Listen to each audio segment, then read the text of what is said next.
through it all,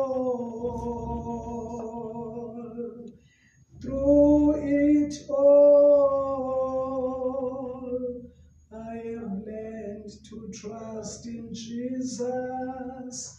I have learned to trust in God.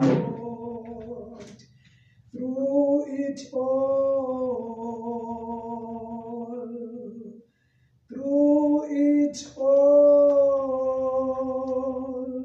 I have learned to trust and depend upon His word. Baba wethu ongcwele, nguwena izolo nanamhlanje nakusasa naphakade. Uyisiqalo, uyisiphetho sezinto zonke. Akekho uNkulunkulu onjengawe, nofana nawe, nongalinganiswa nawe. Uyinqaba ngosuku olubi, uyabazi bonke abaphephela kuwe. Uyisihlangu sethu esivika ngaso yonke imicibisholo evuthayo kaSathane. Ukhona, ungikhona. Uthembisile wathi la sihlangene khona, sibabili sibathathu, masihlangene egameni lakho, wathi ukhona phakathi kwethu. Asibabili Nkosi kule ndawo, sihlangene namabandla asezulwini nasezweni, ababaza ubukhosi bakho, edumisa ngenjabulo igama lakhe elingcwele. Umoya wakho waphephetha phezu komhlaba, kwaqoqana amanzi, kwavela umhlabathi omileyo. uNkulunkulu wamagumbo mane, makaphephethe nasekuseni umoya wakho ngezwi lakhe emagumbini omane omhlaba. Uthi Nkosi, abantu abafile ngezono nangey'phambeko bavuswe njengoba wakwenza empilweni zethu. Siyabonga nasekuseni, yamukela udumo, yamukela izibongo, uphakamume njalo, ungumthokozisi. Ngegama likaJesu Kristu, qala nathi Nkosi lokuhlanganyela kokuhlephula isinkwa esiyizwi lakho, sihlangabeze egameni lenkosi yethu Jesu. Amen. Angibingelele bantwana bakaNkulunkulu, ngibingelele umhlaba kaNkulunkulu elithe izwi lakho ngokaJehova nokugcwala konke kwawo. Izwe nabahlezi kulo, uNkulunkulu wethu umi ngaphezulu kwezilwandle, kwemfula, ethi ubani ongakhuphuka, ubani ongahlala noJehova entabeni engcwele. Wathi lowo nezandla ezingenacala, nonenhliziyo ehlanzekileyo, ongaphendulela umphefumulo wakhe emangeni, ongafungi ngenkohliso, obuka onengekayo ngokuza kumenyanya, kodwa bazisa babesabayo uJehova. Ngiyabingelela-ke ibandla, ngiyabingelela abantwana bakaNkulunkulu emagumbini omane omhlaba. Ngiyambonga uJesu nangalesi sikhathi, ngibonga ukuvuka, ngibonga umusa, ngibonga ukuphila, ngiyamdumisa. Ngiyabonga nje ukuthi angenzele umusa, ayithinte inhliziyo yami, ayehlule inhliziyo yami, ayinqobe inhliziyo yami, imihla ngemihla ngisizwe isandla sakhe singilekelela ekutheni, njengoba usuku lungena lwedlula, inyanga zedlula, iminyaka yedlula, ngizwe isandla sakhe sihamba nami, singifundisa ukuphila ngokwentando kaNkulunkulu. Akuyona into yokulala uyavuka sekunjalo, kodwa ngiyabonga ukuthi uJesu Kristu imihla ngemihla ubamba isandla sami engifundisa ukuphila ngokwecebo lakhe, engifundisa ukumesaba, engifundisa ukumesaba emcabangweni, ezizindlweni zenhliziyo, engifundisa ukumesaba ngixoxa nabantu abadala kunami, angifundisa ukumesaba ngiphila nabantu abasezingeni lami, angifundisa ukumesaba bazalwane uNkulunkulu ngihlezi ngiphila nabantu abangaphansi kwami ngeminyaka, angifundisa ukumesaba uNkulunkulu ey'meni zonke zokuphila, ngingedwa, nginabazalwane, nginangaluphi uhlobo nje lomuntu nomphakathi, lonke uhlobo, kodwa inkosi ngelekelele ukuthi ngiphile impilo eyodwa, impilo nje yokwesaba uNkulunkulu. Sengiyafunda manje ukuthi uma uzokhula ekuhambeni nenkosi, into yokuqala edinga ikhubazeke empilweni yakho ukuzijwayeza ukuphila impilo ezimbili. Kube khona impilo oyiphila phambi kwabanye abantu, kuphinde kube khona enye impilo yokunganaki oyiphila mawuphambi kwabanye abantu. Lezo mpilo ezimbili ziyalibazisa bazalwane ekutheni ungabi umuntu ofunda ukuhamba noNkulunkulu, nihambe ibanga, akuthuthukisele ebangeni elingenhla, akuthuthukisele ebangeni elingenhla, ngoba uzibophezele ukuphila impilo eyodwa yokwesaba nje uNkulunkulu. Uye azathi uSolomon encwadini yeZaga, abantu abesaba uNkulunkulu baqalile ukuhlakanipha. Aphinde athi abantu abesaba uNkulunkulu banengqondo enhle. Uyazi ukuthi ukwesaba nje uNkulunkulu iBhayibheli liye likhawunte ngokuthi usuqalile ukuhlakanipha. Libuye ligcizelele lithi futhi mawesaba uNkulunkulu unengqondo enhle. Kanti lento yokuzama ukuphila impilo eyishintshashintshayo njengonwabu, mawuphambi kwabathile uphila kanje, mawuphambi kwabathile uphila kanje, mawuphambi kwabathile uphila kanje, sengichazile ukuthi iyabambezela, as if akukhuleki ekuhambeni noNkulunkulu, kanti ugeja nje kutheni angifundi ukuphila impilo eyodwa, impilo nje yokwesaba uNkulunkulu. Noma ngabe ngiyancokola, noma iBhayibheli likuvimbile ukuncokola, lithi singakujwayeli ukuncokola, lakwenqaba nje, ngoba liyazi ukuthi kulelo zwe lokuncokola kuningi ukungamesaba uNkulunkulu okwenzekayo kulo. Bese lithi-ke nje singaba abantu abancokolayo, ngoba uyathanda uJesu ukuba siphile impilo eyodwa, ukuze abambe izandla zethu, acathulise inyathelo zethu. Ngeke asithole uNkulunkulu masa abantu abajikajikayo, ngoba uzothi ufuna ukucathulisa akuthola usaphila kuleli yalizwe. Athi uyakufuna efuna ukucathulisa akuthola usulapha ya. Athi uyakubheka ufuna ukucathulisa akuthola usuphila leya mpilo. Bese kuba khona isikhathi-ke la uthi ngiyakudinga Jesu ukuhamba nawe ngicathulise. Ngisho ukuthi kuyalibazisa ekuhambeni noNkulunkulu uma uwumuntu oyijwayeza ukuphila impilo ezahlukeneyo. Ngiyambonga kuJesu bazalwane.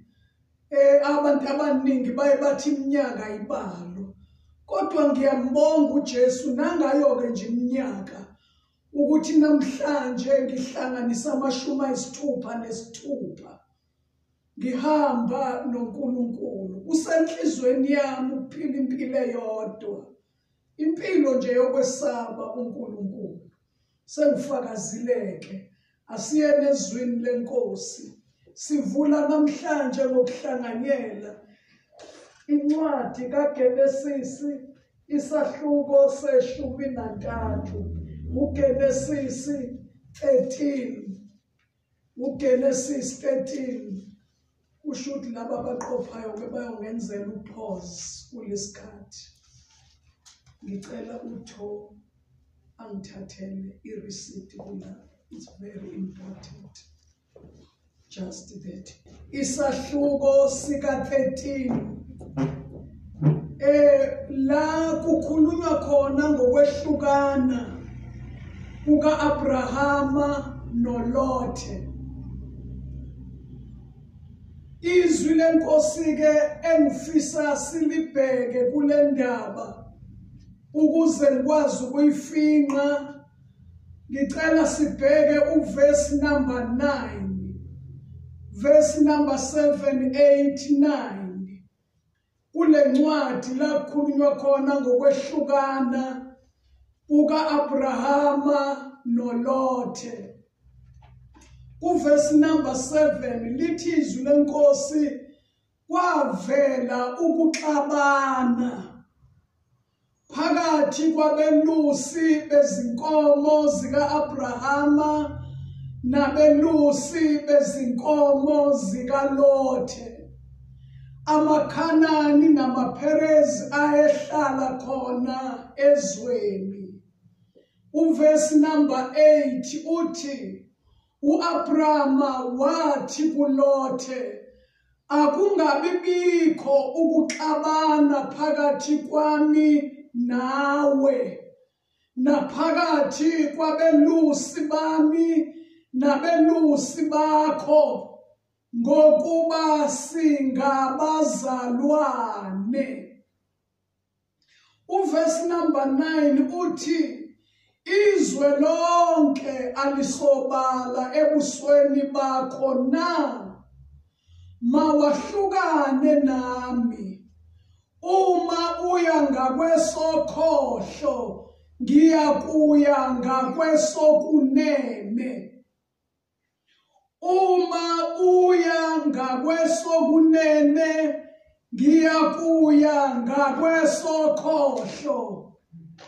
uLothe waphakamisa amehlo akhe kuverse number 10. Wabona ukuthi ithafa lonke laseJordana lalinamanzi lonke, uJehova engakachithi iSodoma neGomora. Lalinjengensimi kaJehova nanjengezwe laseGibhithe kwaze kwaba seSowari. Uverse number 11 uthi uLothe wakhetha ithafa lonke laseJordani. uLothe wasuka waya ngasempumalanga, bahlukana omunye nomunye. Ngicela ukugcina la, yinde le ndaba yonke inokuphila njengoba iyizwi likaNkulunkulu.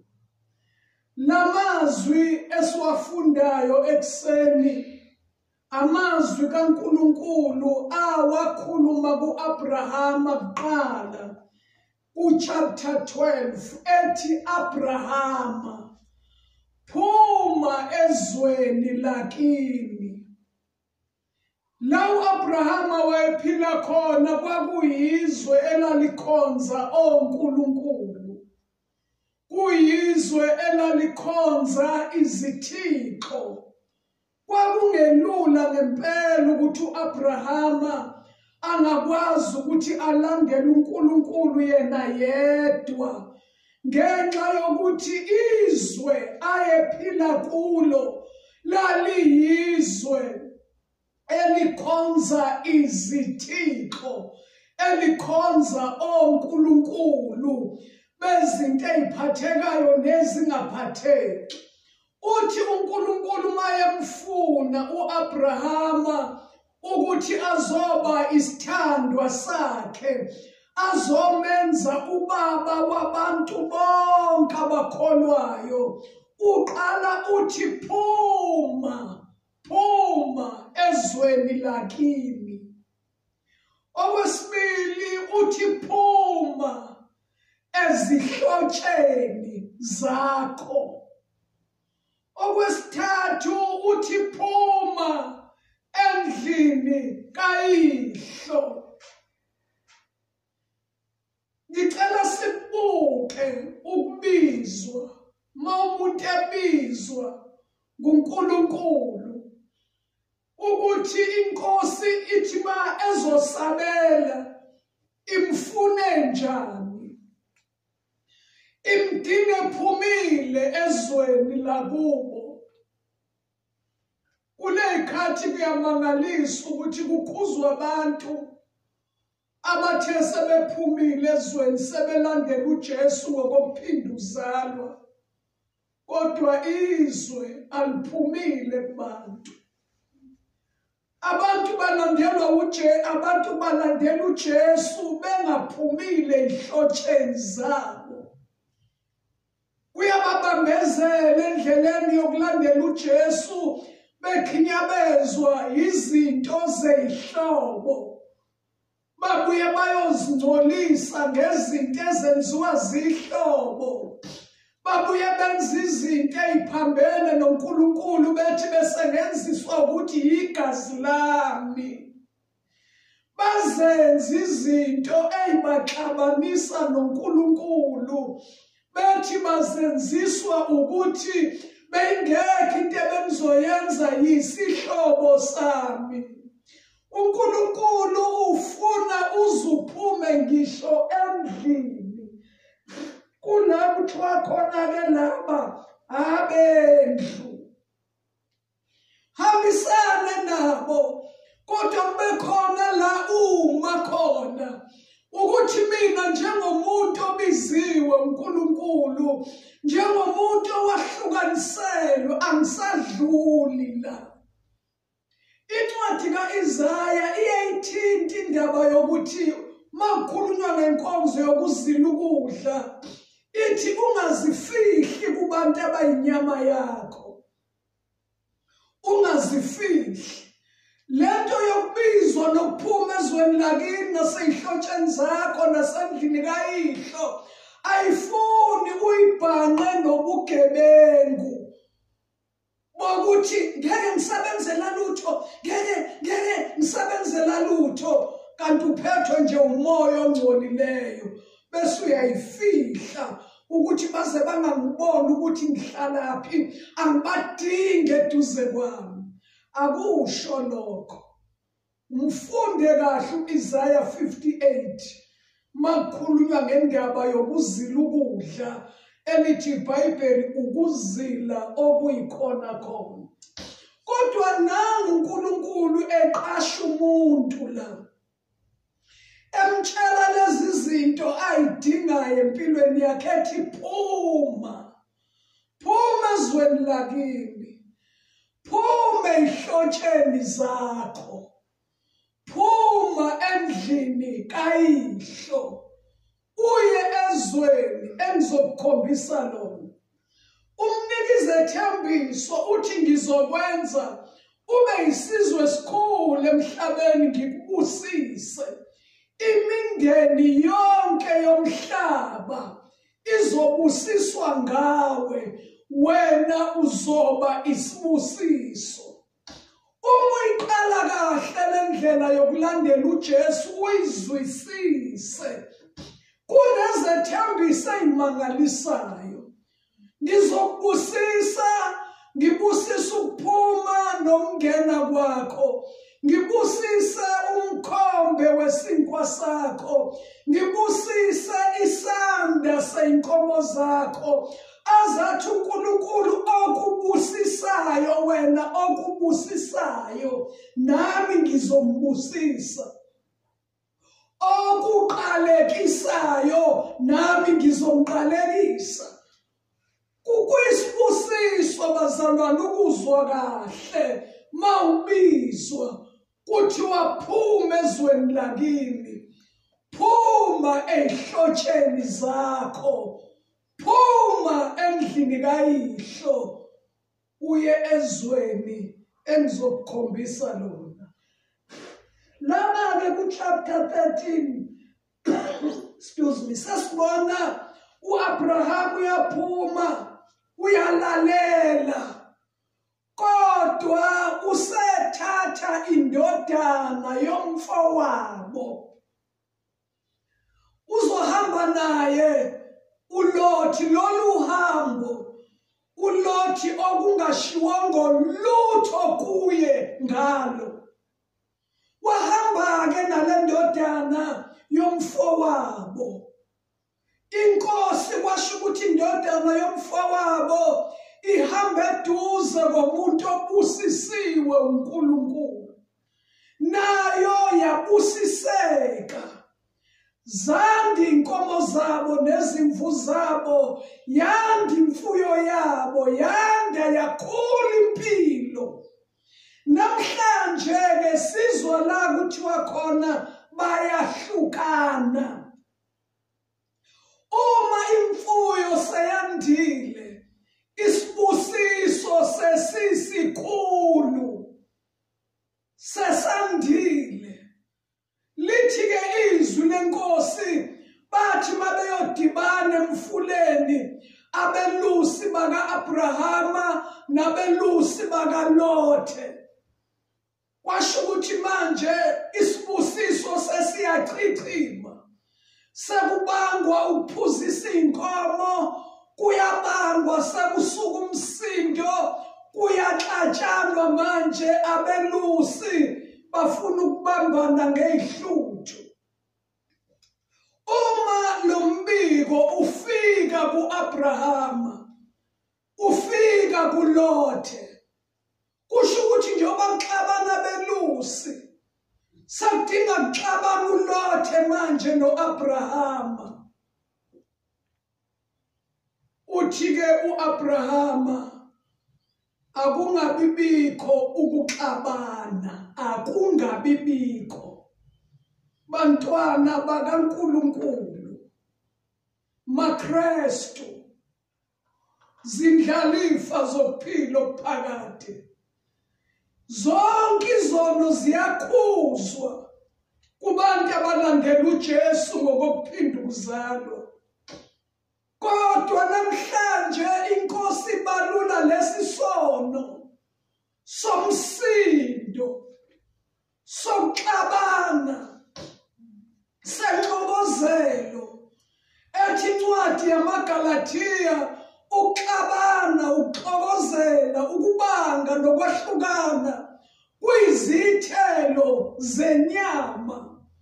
Zithelo ezitholakala kubantu abangaphumanga ezweni lakubo, abangaphumanga endlini kayise, abangaphumanga ezihlotsheni zabo, abantu abanombango. Uthi ku-Abrahama, angabikho ukuxabana phakathi kwami nawe, ngoba singabazalwane. Nansi indaba ebalulekile ekseni la. Uthi u-Abrahama izwe alisobala ebusweni bakho. Khetha mntwana womfowethu ukuthi ubheka ngaphi. Qalaza wena ubona indawo ekwanelisayo ukuthi mangibheka ngala ngizoba comfortable. Umnika ilungelo lokukhetha kuqala. Lo muntu athi akakhethe kuqala, akakaze nje ayizwe inkosi ikhuluma naye. Akanamiyalo ophakathi kwakhe. Lo othi akakhethe uyena okhishwa isandla sikaNkulunkulu ezweni aphume kulo, uyena ohamba exoxa noNkulunkulu, uyena athi uNkulunkulu kuye phumela phandle ebusuku athi bali inkanyezi, athi inzalo yakho iyobangaka, athi uyalala uAbraham athi uNkulunkulu uphumela phandle bheka isihlabathi solwandle athi iyobangaka inzalo yakho.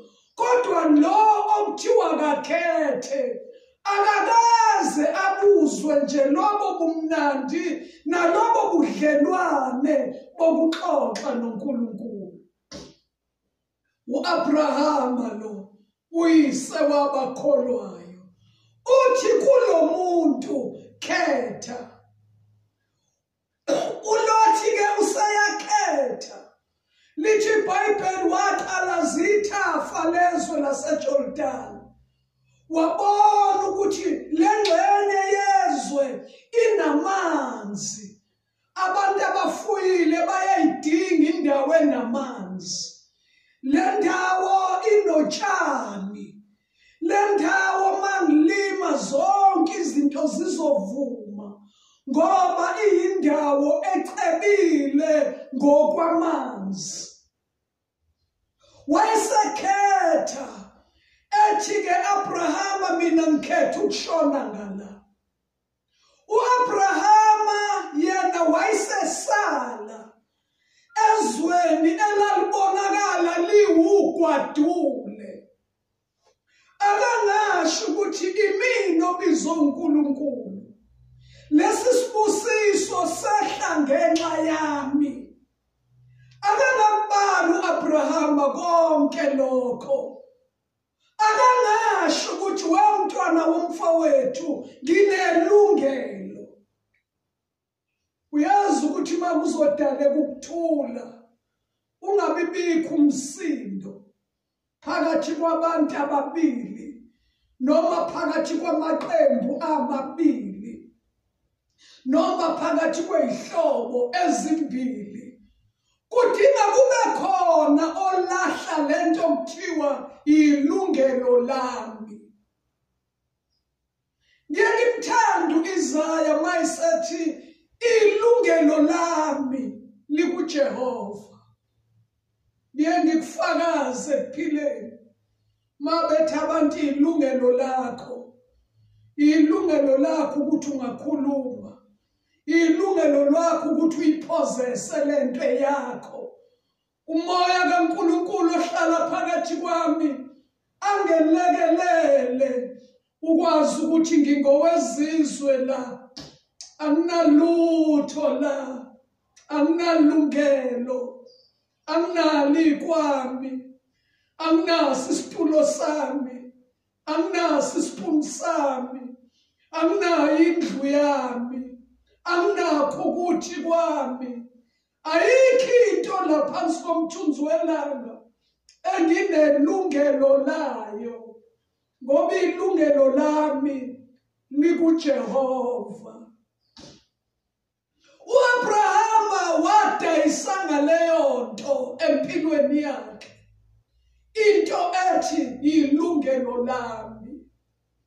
Wayidayisa wasala engenayo, wadedela omunye ukuba athathe ilungelo lesimo esibonakala singcono, lesimo esibonakala sisibusiso. uAbrahama wadeda wathi khetha mntwana womfowethu, khetha. Ngisalapho bazalwane, ngiyanxusa ukuthi abantu abayimisela ukuhamba noNkulunkulu baze babone isiphetho sendlela yabo, baze babe nesabelo ekukhaleni kwecilongo. Kuhle uyifundise ey'meni ey'thize ukudayisa ngelungelo lakho. Uphila ungenani ilungelo, uphila unokuthula, ngoba into esusa inxokozelo izinto zalelizwe excuse me ey'bangwayo kukhona nalezi zinto okuthiwa amafa.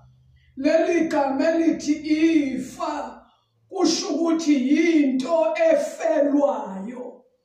Uyayifela lento okuthiwa ifa, ngoba bonke abanye abantu basuke befuna ukuba nesabelo entweni abangazange bayijulukele. Abanye bayanciphisana ukuthi mangafuba nobani ngiyosala ngedwa, lento iyoba ngeyami yonke. Kodwa ngicela ukusho ukuthi uma uzohamba noNkulunkulu, dayisa ngelungelo, ube nelungelo elilodwa elikuJesu. Ilungelo lami likuNkulunkulu. Ngeke ngimbonge uJesu bazalwane. Abanye bayayazi imfakazi engeke ngiyifakazi ukuthi ngazaleka ekhaya kwakungathiwa li-rich linakho konke.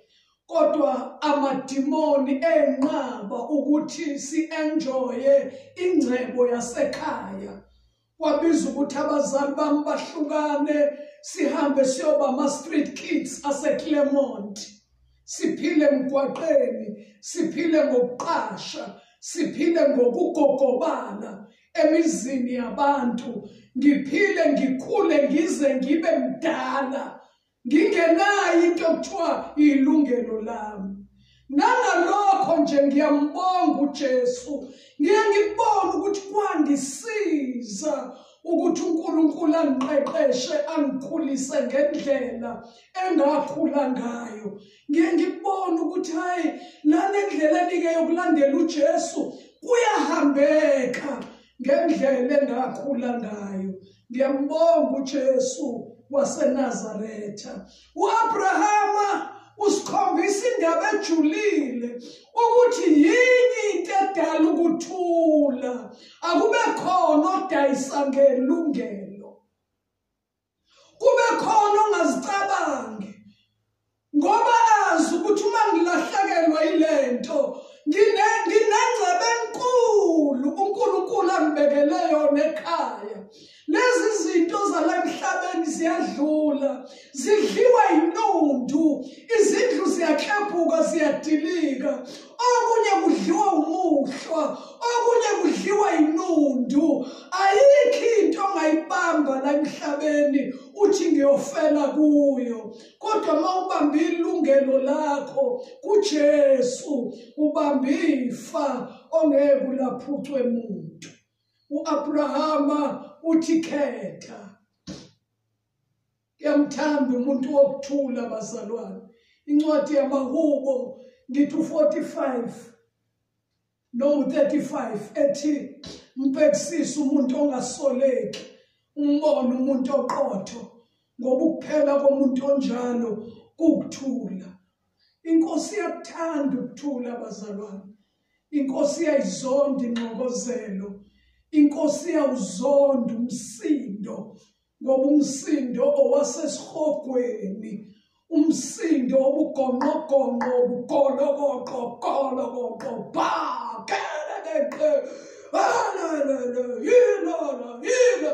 amadimoni asuke ehleze etafuleni edla, ngoba ayawuthanda umsindo. U-Abrahama uthi angingabibikho phakathi kwethu njengabazalwane, angingabikho ukuxabana phakathi kwami nawe, naphakathi kwabelusi bami nabelusi bakho. Kungabikho ukuxabana ngoba singabazalwane. Isho ukuthi-ke uma abantu bekhetha iy'ndawo ezingamafenya, ungakhathazeki wena khetha ukuma ngakuJesu. Khetha ukuma noNkulunkulu, ngoba ngiyaqinisa ukuthi bazalwane kwake kwadayisa uJosefa. Excuse me. Udayiswa abafowabo. Nakho njalo lakho mawubheka isusa umona. Bayeza ukuthi lo mfana ulokhu ephupha nje, ubona izinto ezizayo ezithi uzoba inkosi, uzobabusa. babona ukuthi abayiqedi impilo yakhe, bake bazama ukumbulalela emgodini. Inkosi kwasho ukuthi ayimnikelanga, babe bamkhipha emgodini, base bemdayisa kuma-Ishmayeli. Bathatha ingubo yakhe ayeyithungele uyise, bahlaba imvu, bagcoba igazi lemvu kule ngubo, balixova, bayithumela kuyise. Bathi kusho ukuthi isilwane esibi simdlile. Yazi bazalwane, ngeke baphela abantu ababi emhlabeni, abantu abanobubi enhlizweni ngeke baphela.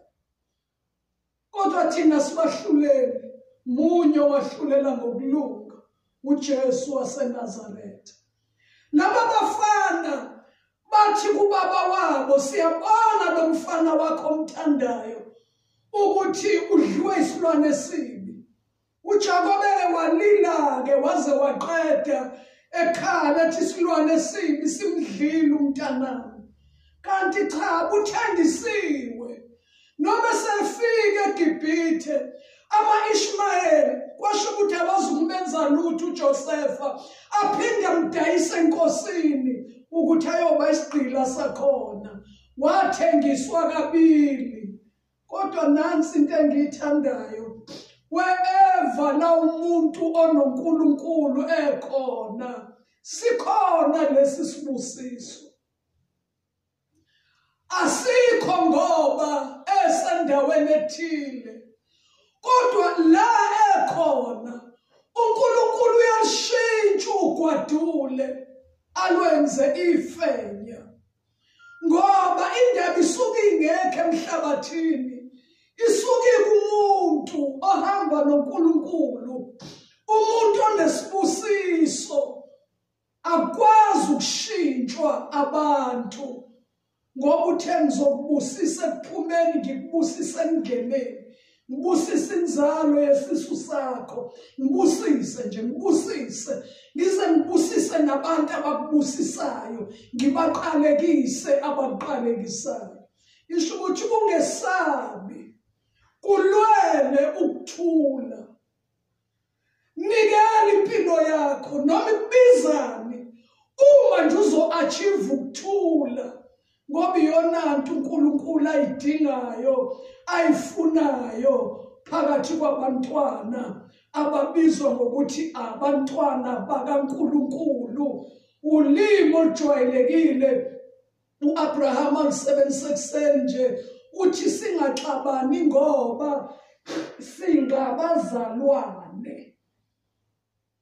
U-2020 namhlanje, uMay 17, akube senhlizweni yami neyakho ukuthi I will never quarrel with my brother. Ngeke ngaxabana. Abantu bayakwazi ukuthatha isinqumo sokuthi ngeke ngiphinde ngikudle ukuthi. Ungasithatha nawe isinqumo sokuthi I will never quarrel. Ngeke ngaxabana nomfowethu. Why?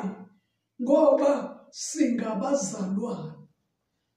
Uma-ke uzothatha leyo ngxexheba, usebenzisa isisho njalo engivame ukusisho esithi thina masinqoba, sinqoba sengathi thina sehluliwe. Akukaze kwenzeke unqoba impi yakamoya, uyinqoba uyishaya isifuba.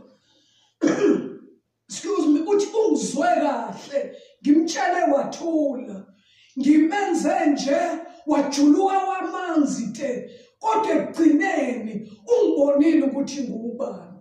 Njalo masinqoba thina abalandeli bakaJesu, sinqoba sengathi imini owehluliwe.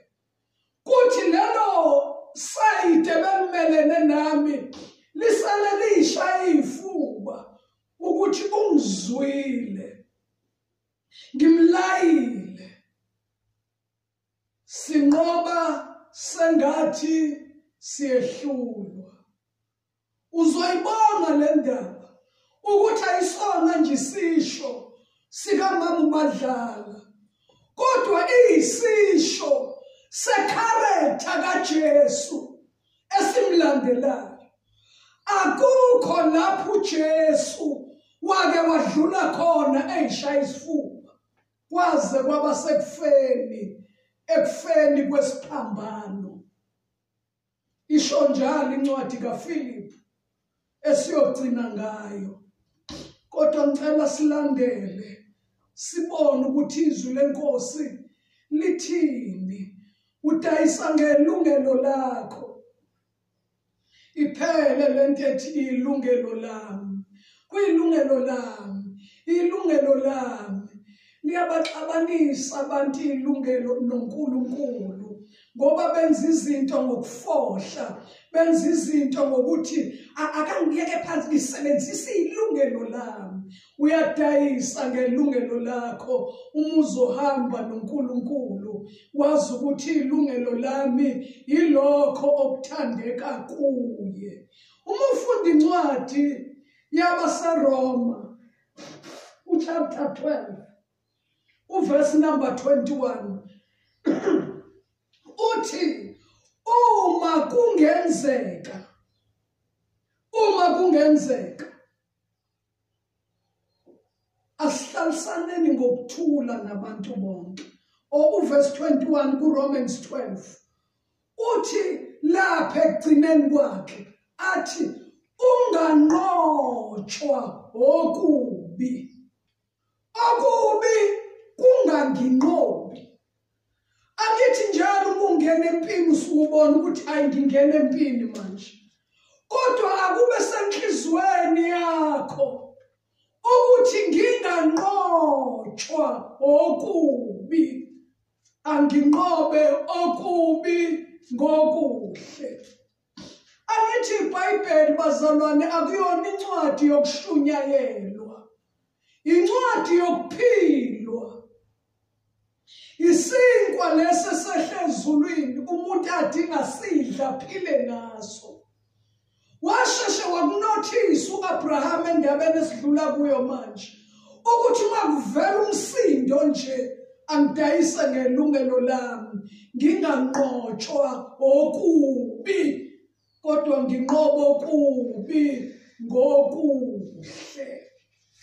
Njalo uma ungena empini akwenzeki ungaboni. Nawe uyazizwa uma ufudumala ukuthi hayi lento yenzeka iyangishisisa, iyangifudumeza, kukhuphuka iBP, kwehla ushukela. Ngalesimo nje ngena kuso uzomunye ethengilalanga kuze kwasa, uqhuma ikhanda, uphethwe ukuthukuthela wesimo ngena kuso. Usathana kucebisa ukuthi yenze nje. Kodwa ngicela ukusho ekuseni ngimemezela le ndaba yezwi likaNkulunkulu empilweni yami nasempilweni yabo bonke abalalele ukuthi unganqotshwa okubi. Empilweni nje yonke ungavumi ukunqotshwa intembi, ngoba mayiletha uJesu kuwe usukazi ukuthi unamandla okuyithwala. Akakaza lethi into ongenamandla okuyithwala. Noma ungabona wena sengathi awunawo, lokho-ke kuyakusiza ukuthi uyilahlele kuye ukuthi uma ungenako ungisiza Nkosi vele ngizohluleka. Bese ufunda ukwencika nokunamathela kuye akwenzela indlela yokuphepha uzube namandla okukuthwala. Sho njalo ekuseni ukuthi singanqotshwa intembi bazalwane. Izinto ezimbi zigcwele emhlabeni. Izinto ezimbi angithi amadimoni, abantu abakhiqiza izinto ezimbi, amadimoni afuna ukungcolisa abantwana bakaNkulunkulu, angcolisa indawo engcwele, angcolisa izwi likaNkulunkulu, amadimoni. Thina-ke sinikwe amandla ngaphezu kwalezo zinto. Athi uJesu singanqotshwa okubi kodwa asinqobe okubi ngokuhle. Njalo uma ungena empini umuntu oqala obonayo wena, bese uthatha nje lesinqumo sokuthi ayizukunqoba lento, ngizoyinqoba ngokuhle. noma usathana ngathi uzobukeka ukuthi uyisilima kukhona inyoni engandizanga zonke akekho umuntu la ongadlula kanje kodwa kuyisibusiso ukunquma enhlizweni ukuthi ngeke nginqotshwe intembi ngizonqoba intembi ngiyinqobe ngento enhle. Romans 12 verse number 18. Romans 12 verse number 18 uthi uma kungenzeka, if it is possible, uma kungenzeka. Uyazi umbhali weBhayibheli, uyazi umoya oyingcwele ukuthi kusuke kuyistruggle esingakanani ukuzama nje ukuhlalisana kahle nabantu bonke. Akunjengokuphuza amanzi, akunjengokuphuza ijuice, akunjengokuphuza isiphuzo sithandayo. Ukuhlalisana kahle nabantu bonke kuyabiza bazalwane. Angibuyele la siqale khona, kubiza ukudayisa ngelungelo. Wenza abanye abantu babe bakhulu kunawe. Isho njalo incwadi kaFilipi ithi anoshaya sengathi abanye abantu bakhulu kunani. Ngoba ungengene kulelo kamelo lokudayisa ngelungelo lakho wenza abanye abantu babe bakhulu kunawe, angeke ukwazi uku-achieve ukuthula okwenza uhambe noNkulunkulu. Uma kungenzeka, hlalisanani kahle bazalwane nabantu bonke. Uma kungenzeka, ziningi izinto engingayifakaza engidlule kuzo, nengisaphila kuzo, nengisazodlula kuzo, eyisuke ifuna ngingahlalisani kahle nabanye abantu. Kodwa ukudayisa ngelungelo itshela ukuthi mina ongelutho, imina ongenalutho, angilahlekelwa lutho bazalwane.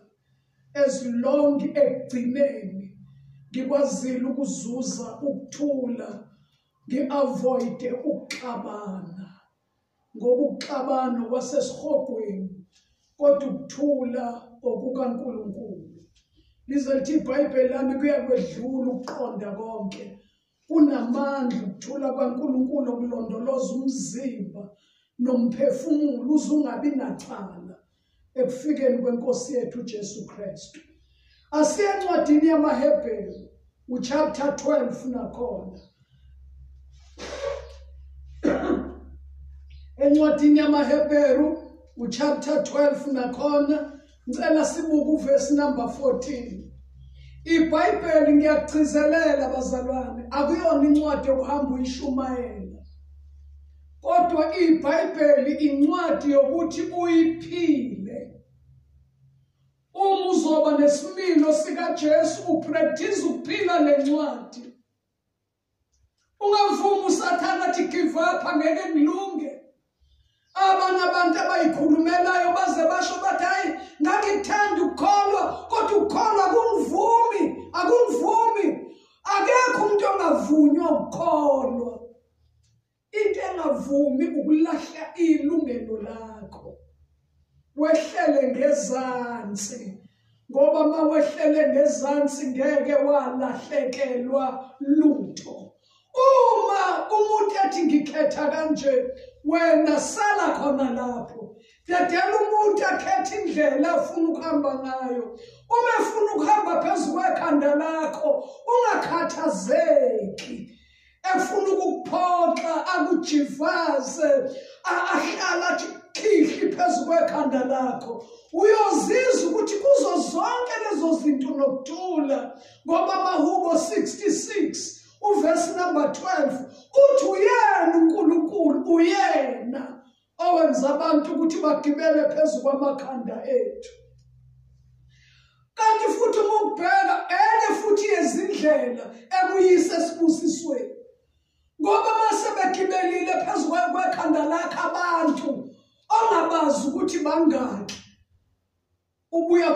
ufise lapho uNkulunkulu akudabulise emanzini akhukhulayo ucabanga ukuthi ngeke ubuye abuye akukhiphe futhi lapho akufake phakathi kwamalanga bomlilo kodwa ngithanda yena lo David kuMakubo 66 athi esengidlulisile kuzo zontathu lezi zinto wangikhiphele ebuseni no-Abraham ezweni ayisele kulo logwadule ugwadule lwashintsha lwaba yifenya uma nje behlukana noLothi waphinde wamvakashela uNkulunkulu wathi Abraham ngizokwenza isibusiso ngizokubusisa uthi lelizwe olibonayo la kufinyelela nje khona amehlo akhe athi ngizolinika wena nenzalo yakho kuze kube phakade umuntu onoNkulunkulu ngicela ukusho ukuthi ngeke umenze lutho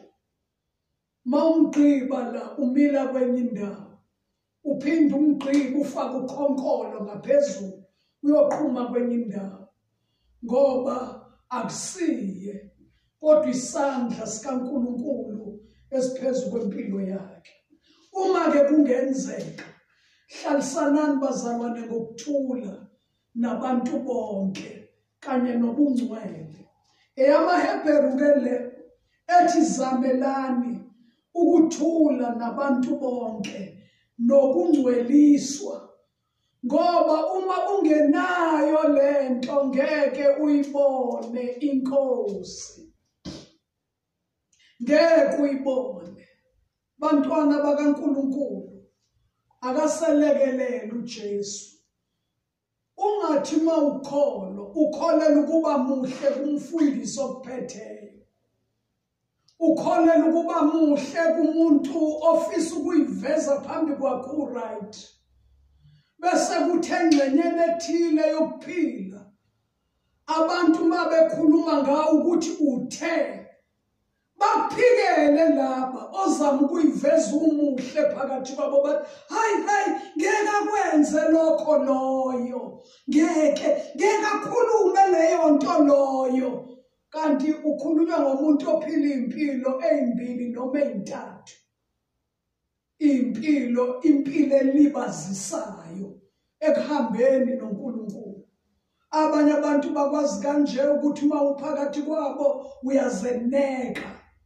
ukhiphe yonke into yiyo bese uyiqoqa uma usuya phambi kwabantu abathile uvela umuhle ucijisa ulimi uqoqa ilanguage yakho usumuhle usuthobekile lithi iBhayibheli masizama lento yokuhlalisana kahle nabantu bonke ayoba nobungcwele phakathi impilo yobungcwele sengichazile impilo eyodwa bazalwane elwela ukuthi ngiphile njengokusho kwezwi likaNkulunkulu noma kubizani angiphile isiBhayibheli isho ulibona understand wena ingane encane ngiphile isiBhayibheli ngoba mangizama ukuhlalisana kahle nabantu bonke ngizama ukuba nokuthula nabantu bonke incwadi yamaHebheru ithi ngingakushiyi ukungcwelisa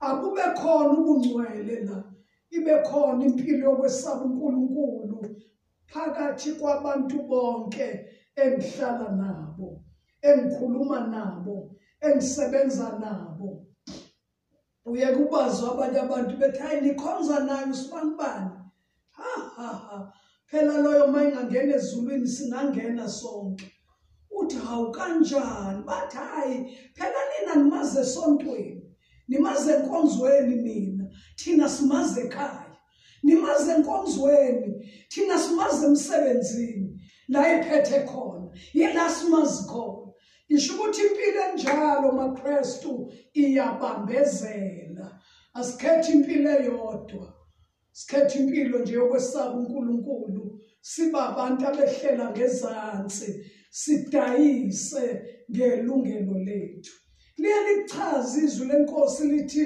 Umuntu mayithanda ukuphila kwakhe uyalahlekelwa yikho. Kodwa mayilahlekelwa ukuphila kwakhe ngenxa kaJesu, lithi iBhayibheli uzokufumana yonke into ekulahlekele ngenxa kaKristu. Usela emhlabeni uyayifumana iphindaphindiwe, bese kuthi ekugcineni uzuza ukuphila okuphakade. Sengiye ekugcineni khona incwadi la kuJakobe isahluko sesithathu, encwadini kaJakobe isahluko esesithathu sibheke lapha kuvesi number 18 ekugcineni la lithi khona izwi lenkosi, isithelo sokulunga. Isithelo lesi abantu bonke emhlabeni abafisa ukusikha basidle empilweni yomuntu omntwana kaNkulunkulu, isithelo sokulunga.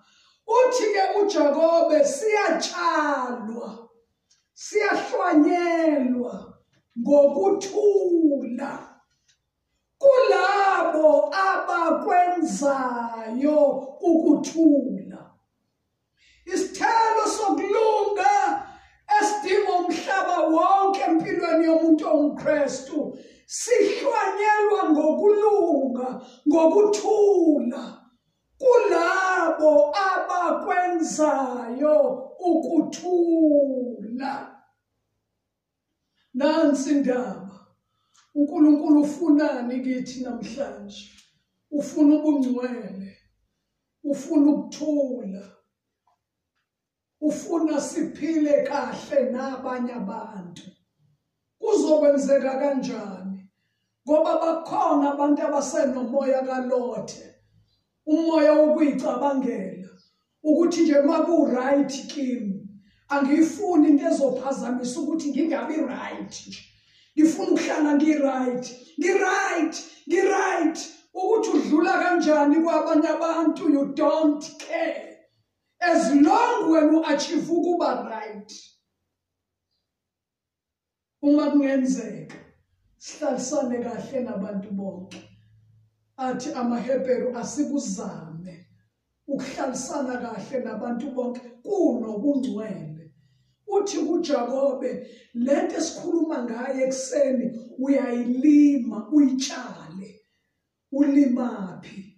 Ulima la enhlizweni yakho. Ngoba uJeremiah uthi masiqatha umqatho wethu, ngithi uJeremiah chapter 4 uthi singatshali phezu kwameva. Siyalima la enhlizweni zethu, sivukuze bazalwane, sikhipha ameva namakhakhasi, ukuthi masizama ukutshala ukuthula kungamili ameva. Ucaca ukuthi sitshalile khona kodwa siqathile nje, sase silima phezu kwameva. Isithelo lesi sokuthula siyatshalwa, siyahlwanyelwa ngokuthula kulabo abakwenzayo ukuthula. Ukuthula bazalwane kuyesinye seyithelo zikamoya. Kodwa ngicela ukusho ukuthi ukuthula akusona isipho. Ukuthula kungena ey'thelweni la kufika izinto ezikuxakazisayo, kufika izinto ezikucindezelayo, kodwa bese sivela lesithelo sokuthula. Ngeke ngixabane nosibanibani. Umeya ngakwesokudla, mina ngizoya ngakwesobunxele. Umekhetha ukuya ngakwesobunxele, mina ngizoya ngakwesokudla. Njalo sinqoba sengathi siyehlulwa, sisuke sitshala ukuthula, siqatha umqatho wethu. Ngoba iBhayibheli liyazi ukuthi inhliziyo yomuntu ilukhuni bazalwane. Ithi uma uyilima ifane nesikhathi imvula ingekho, uze ukuthi ngiyaqwala, kodwa noma kunjalo qatha umqatho wakho, ungatshali phezu kwameva. Siyekugcineni isithelo sokuthula siyahlwanyelwa ngokulunga kulabo abakwenzayo ukuthula. Ukuthula bazalwane kuyatshalwa. Wena oyitshalela khona, wena okuhlabulelayo, kanti futhi kuvunwa nguwe. Zonke nje lezi zinto ezifuna ukuthula, wena oyitshalayo, wena oyiqathelayo, wena oyitshalayo, wena oyihlabulelayo, wena futhi ozivunayo. Cela siye encwadini yokugcina, encwadini kaFilipi